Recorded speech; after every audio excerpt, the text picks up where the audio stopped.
Monsieur Pierre Auger, bonsoir. Bonsoir, M. Beausoleil. Monsieur Auger, vous êtes directeur général d'Écolivre, une entreprise d'économie sociale à Lévis, mais vous êtes aussi président de la table régionale d'économie pour Chaudière-Appalaches. Tout d'abord, parlons de votre entreprise Écolivre. Qu'est-ce que c'est exactement? Bien, Écolivre est en opération depuis 2004. Donc, on va fêter incessamment notre 10e anniversaire. Et dans le fond, nous, notre grande préoccupation, c'est de récupérer les livres auprès de la population, des bibliothèques, des écoles, pour leur donner une seconde vie, et même parfois une troisième, une quatrième vie.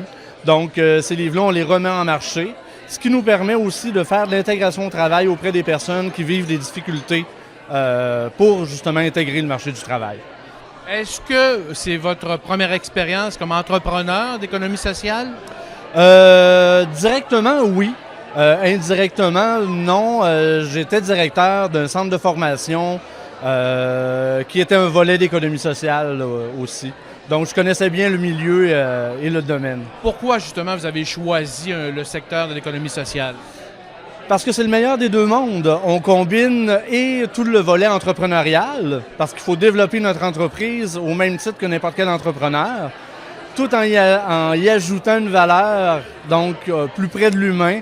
Donc, on est près de l'humain, on supporte des causes sociales, que ce soit comme nous au niveau de l'environnement ou au niveau des employés en intégration.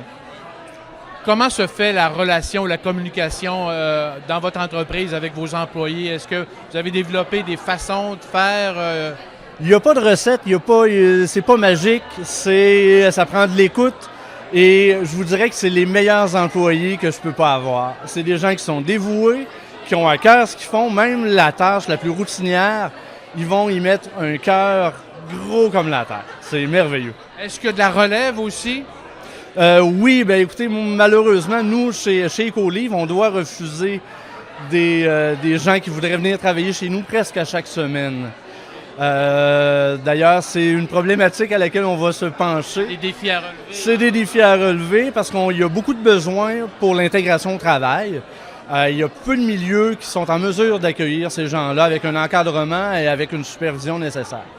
Donc, il y aurait de la place pour d'autres entreprises?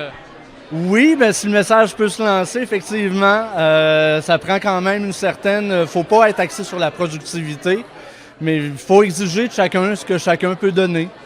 Et ça, cette phrase-là, c'est pas de moi, c'est d'Antoine de Saint-Exupéry. Oui.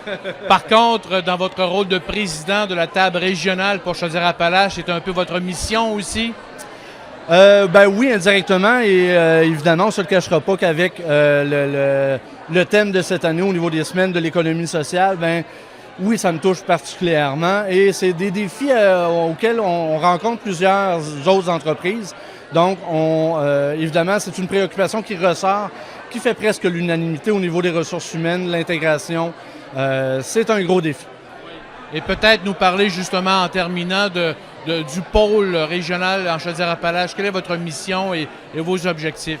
Oui, bien essentiellement, on veut promouvoir nos entreprises qui sont sur notre territoire et que ce soit auprès de la population, des élus, des décideurs, parce que on se doit de faire partie, on fait partie de l'économie en général. Puis quand on pense que qu'on a des retombées de plusieurs, si mon souvenir est bon, c'est tout près de 20 millions par année de chiffre d'affaires en Chaudière-Appalaches qui provient des entreprises d'économie sociale. Je pense qu'on a notre place dans cette économie plurielle. Vous devez être heureux aussi lorsque le gouvernement a adopté la loi cadre au mois d'octobre.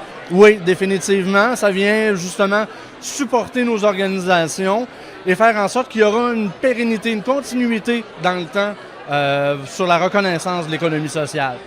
Alors, M. Auger, merci beaucoup de cet entretien, puis on vous souhaite une belle soirée. Bien, merci à vous. Au revoir.